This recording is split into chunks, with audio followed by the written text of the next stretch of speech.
కావాలని మీకు ఫోన్ చేసి మీ అన్నదమ్ములిద్దరిని కలిపిందెవరండి? ఆ సౌందర్యే. ఇన్నాళ్ళు మన ఇంట్లో డ్రైవర్గా ఎందుకు పనిచేస్తున్నట్టు? తన భార్య అర్చన తన తమ్ముణ్ణే పెళ్లి చేసుకుంది అనే భ్రమతో. ఇదంతా కూడా ఆ సౌందర్య నాటకంలో భాగమే అనుకుంటాను.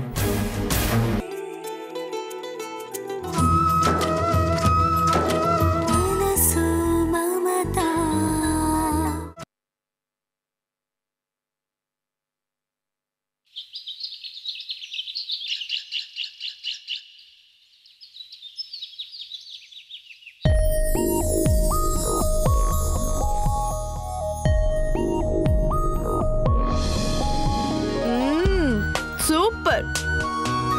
నువ్వు కాలు నిజంగా నీ చేతి వంట అదుర్సే. అబ్బబ్బబ్బా, ఏ రుచి ఏ రుచి. ఇలా వండి పెడుతున్నావు కాబట్టి తిని తిని ఈ మధ్య నేను కూడా కాస్త ఒళ్ళు చేశాను. చేశాను. కంచె ముందు కూర్చున్నాక నోటిని కట్టేసుకోవడం, అర్ధాకిలితో లేచిపోవడం నా వల్ల కాదు బాబు. కమ్మగా తినాలి, ఫిట్టింగ్లు పెట్టాలి, అదే మన స్టైల్ అంటే.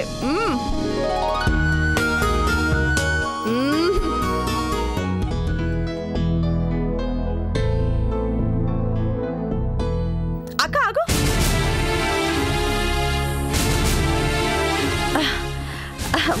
అదేంటి, టిఫిన్ చేయకుండానే వెళ్ళిపోతావా? వద్దు. అదేం పాప, రోజు టిఫిన్ చేయకుండా వెళ్ళావు కదా. ఇవాళ ఆకలిగా లేదు. అయ్యో, ఏ ఒంట్లో బాలేదా? అదేం లేదు. మరి ఓ మనసులో బాగోలేదా? సౌందర్య చెప్పక్క, నేను కూడా నీ చెల్లెల్లాంటి దాన్నే కదా. ఏంటి, ఏదైనా ప్రాబ్లమా? ప్రాబ్లం ఏంటి? అదే బెంగ, బాధ. నువ్వు ఎంతగానో అభిమానించే నీ బాడీ గార్డ్, అదే డ్రైవర్, కనీసం నీతో మాట మాత్రమేనా చెప్పకుండా వెళ్ళిపోయాడనా? సౌందర్య, ఏం మాట్లాడుతున్నావు? చెప్పక్క, నా దగ్గర దాపరికం దేనికి? చాలా బాధగా ఉందా? ఉంటుంది. అందుకే అక్క, పనుల మీద అంత అభిమానం పెంచుకోకూడదు. వాళ్ళకేంటి, జీతం కోసం పని చేస్తారే తప్ప జీవితాంతం మనతోనే ఉంటారా ఏంటి? మన పిచ్చి గాని మనం ప్రాణంలో చూసుకున్నా ఉండాలనుకున్నంత కాలం ఉంటారు. వెళ్ళిపోవాలనిపిస్తే నిర్దాక్షిణ్యంగా వదిలేసి వెళ్ళిపోతారు.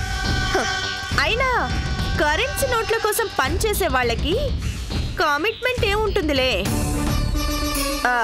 పాపం రాము తప్పు మాత్రం ఏముందిలే. తన పెళ్ళం అర్చన బతికే ఉంది అని తెలిసి వెతకడానికి వెళ్ళాడట కదా.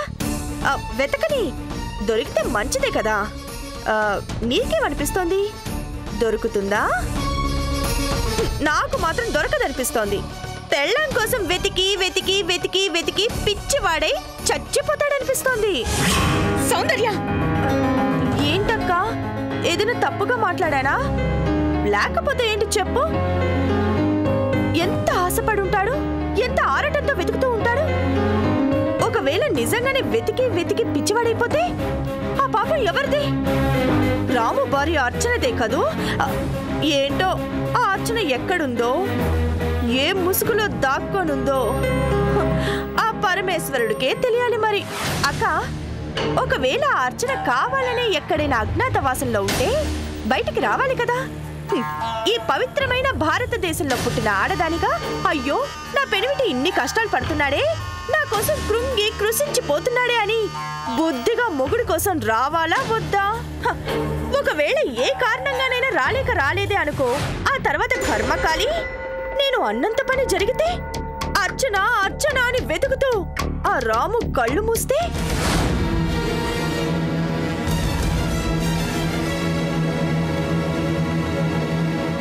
శివ శివ శివ, ఎంత పాప. ఆ తర్వాత జీవితాంతం కుళ్ళి కుళ్ళి ఏడ్చినా లాభం ఉంటుందా? చెప్పక్క. ఏం చెప్పాలి? అదే వేషం తీసేదెప్పుడు, కప్పుకున్న ముసుగుని తొలగించేదెప్పుడు, అదే అర్చన రామ్ ప్రసాద్ కలిసేదెప్పుడు?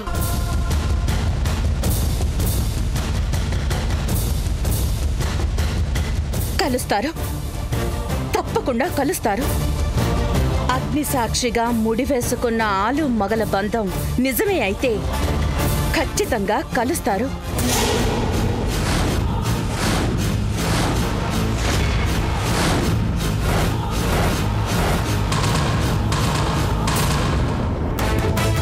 ఎంతమంది శూర్పణకలు అడ్డుపడ్డా సరే, కుట్రలతో కుతంత్రాలతో ఎన్ని అవాంతరాల్ని సృష్టించినా సరే శ్రీరామ పట్టాభిషేకం జరిగి తీరుతుంది.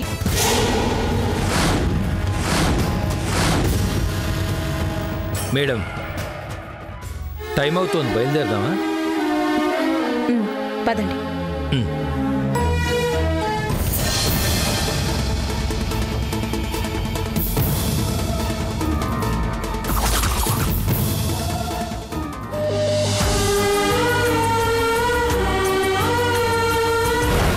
డ్రైవర్ని నేనుండగా మీరెందుకు మేడం ఒంటరిగా వెళ్ళారు?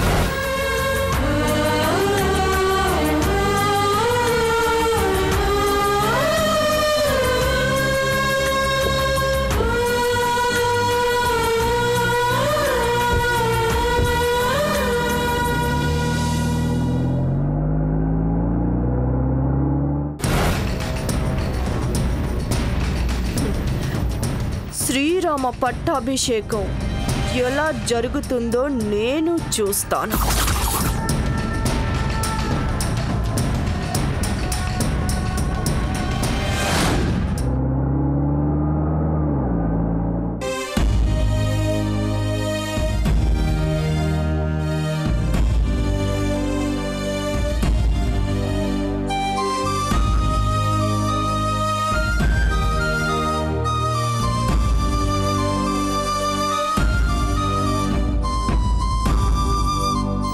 ఇంత హఠాత్తుగా రాము వెళ్ళిపోయాడంటే నమ్మలేకుండా ఉన్నానమ్మా. తను వెళ్ళిపోలేదు, వెళ్ళిపోయేలా చేసింది ఆ సౌందర్య. అవునా? ఎందుకమ్మా? పువ్వుని ఆనందంగా ఉంటే చూసి భరించలేక రేఖలని చిదిమేసే దుర్మార్గానికి కారణం ఏంటి? పంజరంలో చిలకని కూడా గుండు సూదులతో గుచ్చి రక్తం కారుతుంటే చూసి గర్వంగా నవ్వుకునే పైశాచికత్వానికి కారణం ఏంటి? అవన్నీ ఎందుకో ఇది అందుకే. అమ్మా, అవును, ఒక బాధ్యత కోసం నేను గాయత్రిగా ఈ స్థానంలో ఉన్నాను. నా వాళ్ళందరికీ దూరంగా నవ్వటాన్ని మర్చిపోయి కూడా నటిస్తూ సంతోషంగా ఉన్నట్టే అందరినీ నమ్మిస్తూ ఎందుకున్నానో తెలుసా? కనీసం ఆయన నా కళ్ళ ముందే ఉన్నారనే గోరంత తృప్తి కోసం కొండంత బాధని నా గుండెల్లోనే దాచుకున్నాను. కానీ ఆ సౌందర్య కావాలని నన్ను మానసికంగా దెబ్బ కొట్టాలని ఓ పథకం ప్రకారమే ఆయన్ని నాకు దూరం చేసింది. ఇప్పుడు నా వాళ్ళందరూ అక్కడ, నేనొక్కదాన్ని ఇక్కడ. అంటే ఒకవేళ ఆ సౌందర్యకి నువ్వే అర్చనవనే నిజం తెలిసిపోలేదు కదమ్మా? లేదు, తెలిసే అవకాశమే లేదు. ఆ రాక్షసి సంగతి నాకు బాగా తెలుసు. ఒకవేళ దానికి ఈ నిజం తెలుసుంటే ఇలా మౌనంగా ఉండేదే కాదు. ఈ పాటికే నన్ను అందరి ముందు దోషిగా నిలబెట్టేది, నానా అల్లరి చేసేది. ఆస్తి కోసమే నేను, మీరు, కళ్యాణ్ కలిసి ఈ నాటకం ఆడుతున్నామని దారుణమైన నిందని వేసేది. ఆ అవమానాన్ని భరించలేక నేను ఆత్మహత్య చేసుకునేలా చేసి పగలపడి నవ్వేది, పగ సాధించేది.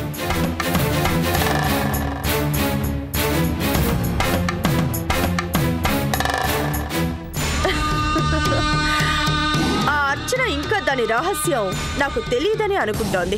ఇంకెన్నాళ్ళులే, నిజం బయటపడే రోజు, దానికి 3వ రోజు దగ్గరలోనే ఉంది. మరే ఈ సంగతి మా అన్నయ్యకి తెలిస్తే ఆ మాయలాడిని నిలువుగా నరికేస్తాడా? సౌందర్య, ఇంకెందుకు ఆలస్యం? మనం వెంటనే దాని గుట్టు బయట పెట్టేద్దాం. ఆ తొందరే వద్దు అనేది. నీళ్ళల్లో ఉన్నంతసేపు మొసలి బలంగానే ఉంటుంది. అంటే ఇంతకీ నువ్వు అనేదేంటి కోళ్ళ? సింపుల్. ఇంట్లో గాయత్రిని ఏకాకించేయాలి. అందుకే ఆ రామ్కి మాత్రమే నిజం తెలిసేలా చేసి ఇంట్లోంచి వెళ్ళిపోయేలా చేశాను. అదే ఇప్పుడు మనకి ప్లస్. ఓకే, ఇంతవరకు బాగానే ఉంది. తర్వాత ఏమిటి అని? ఒంటరిగా ఉన్న ఆ గాయత్రీదేవిని ఏ రౌడీతోనో లేపించేయడం అంతేనా? కాదు, అది నిజంగా గాయత్రి అయితే నడి రోడ్డు మీద నరికించేదాన్ని. కానీ అది అర్చన, నా శత్రువు. దానికి చావంత తేలిగ్గా రాకూడదు. అంటే గిజగిజలాడిపోవాలి, కుత్తలాడిపోవాలి. కోడలా, నువ్వేమంటున్నావో నాకు ఒక్క మొక్క అర్థం కాడల్లా. అసలు నీ ప్లాన్ ఏంటో చెప్పు. చెప్తాను. ఇన్నాళ్ళు ఆ అర్చన గాయత్రిగా ఎంతో తెలివిగా నటించింది. ఆ రామ్ తన భర్త తన కళ్ళ ముందే ఉన్నాడు కదా అని నిబ్బరంగా ఉంది, నిగ్రహించుకుంది. కానీ ఇక ముందు నేను వేసే ఎత్తుల్ని ఏ మాత్రం ఊహించలేదు. వెళ్ళిపోయిన రామ్ ప్రసాదే తన భర్త అని చెప్పుకోలేక, అతని దగ్గరికి వెళ్ళిపోలేక, ఇటు గాయత్రిగా ఉండలేక చిత్రవధని అనుభవిస్తుంది. సౌందర్య, ప్లాన్ అంటూ ఊరిస్తున్నావు. అసలేంటి నీ ప్లాన్? చెప్పను, చేసి చూపిస్తాను. మీరు కూడా చూడండి. గాయత్రి ఉరఫ్ అర్చనకి ఈ సౌందర్య విధించబోయే వింత శిక్షని, తాను పడే నరకయాతన్ని.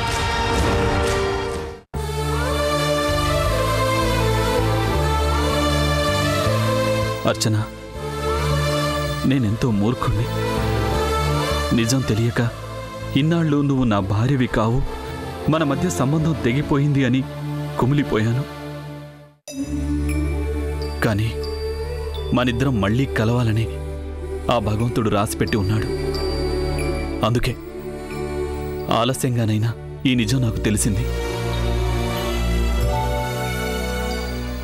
నువ్వు నాదానివే, ఎప్పటికీ నాదానివే. ఎక్కడున్నావు అర్చన? కళ్ళుండి గుడ్డివాడినై నిన్ను అపార్థం చేసుకుని ఇలా ఇంటికి దూరంగా వెళ్ళిపోయినందుకే మన జీవితాలు ఇలా తయారయ్యాయి. చెప్పర్చన, ఎక్కడున్నావు? ఎక్కడున్నావు? బావగారు, బాధపడకండి.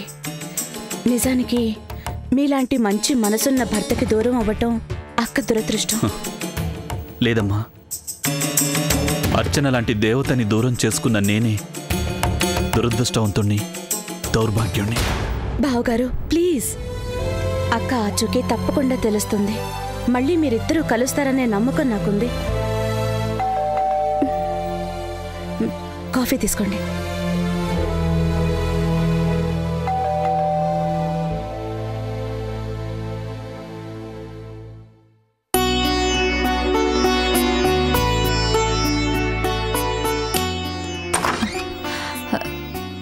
రాముగారి ఇల్లు ఇదేనా అండి? అవును. మీరెవరు? నా పేరు శిరీష. రాముగారిని కలవడానికి వచ్చాను. లోపలికి రండి. కూర్చోండి, నేను వెళ్ళి పిలుచుకొస్తాను.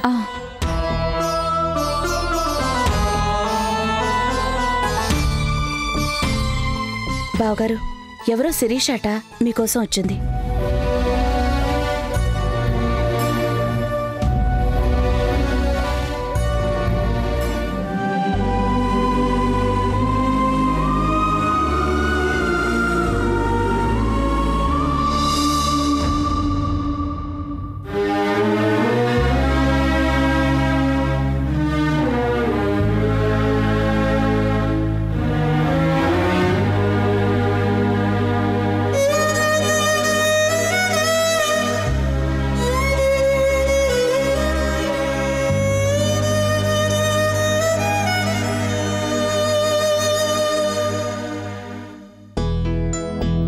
శిరీష, ఓ, నా పేరు ఇంకా గుర్తుందన్నమాట.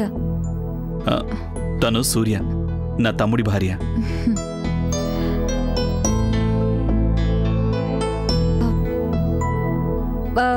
కవల పిల్లలు అనుకుంటాను. అన్నదమ్ములకి అక్క చెల్లెళ్ళు. బాగుంది.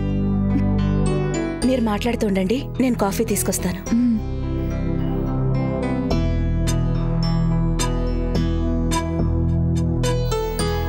కూర్చోండి.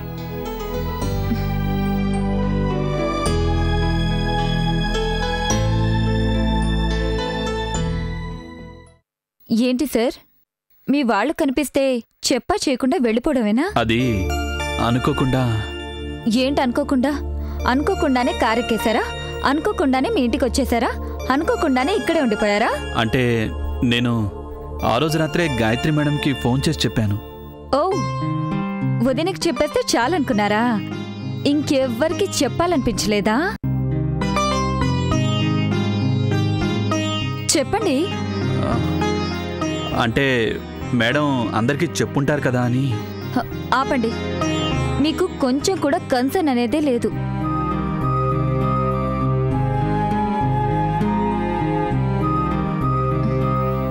కాఫీ. Thank you. ఎలా భరించేదండి మీ అక్క ఈ మానవుణ్ణి? ఓకే ఓకే, మీకు చెప్పాలనిపించకపోయినా నాకు చూడాలనిపించింది వచ్చాను.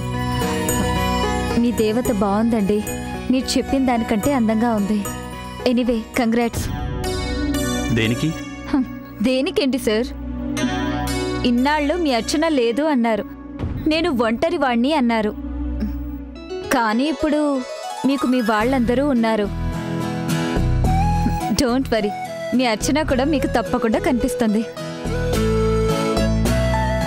మళ్ళీ మీరిద్దరూ హ్యాపీగా ఉండాలని నేను మనస్ఫూర్తిగా కోరుకుంటున్నాను. థ్యాంక్స్.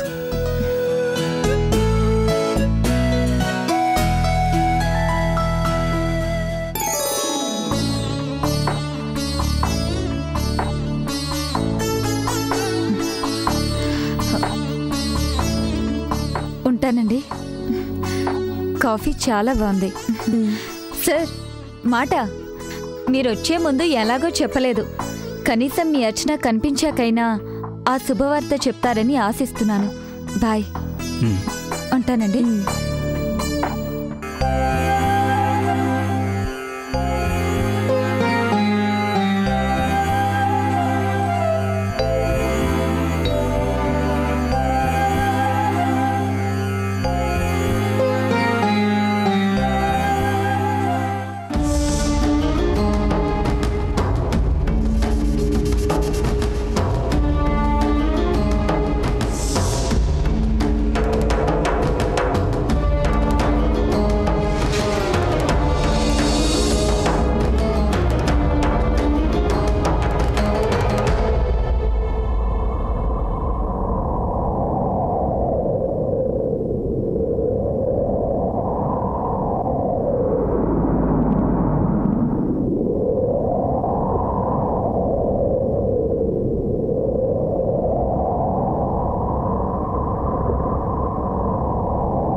అర్చన, ఇంకా ఇలా ఎన్నాళ్ళు? చెప్పమ్మా, నిన్ను చూస్తుంటే నా గుండె తరుక్కుపోతుంది. అలా నవ్వుతావేంటి? ఇంకేం చేయను. ఆ సౌందర్య కావాలనే రామ్ని ఇక్కడి నుంచి వెళ్ళిపోయేలా చేసింది.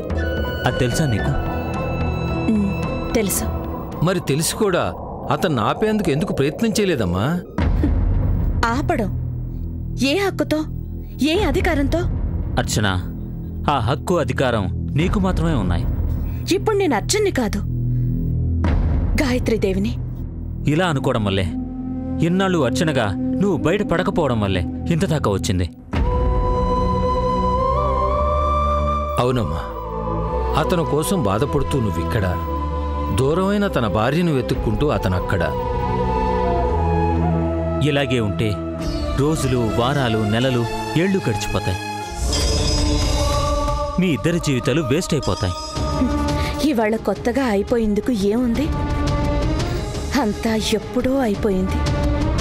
వీల్లేదర్చన, మీ ఇద్దరు ఒకరికొకళ్ళు కాకుండా పోవడానికి వీల్లేదు. అవును, ఆ రోజు గాయత్రిగా నిన్ను ఈ నాటకం ఆడమని చెప్పింది మేమే. అందుకు మేం బాగా ఆలోచించి ఓ నిర్ణయానికి వచ్చాం. మీ ఇద్దరూ కలవాలి, ఒకటిగా బతకాలమ్మా. అందుకు ఒకే ఒక మార్గం ఉంది. ఏంటది? గాయత్రిగానే నువ్వు రామ్ని పెళ్లి చేసుకోవడం.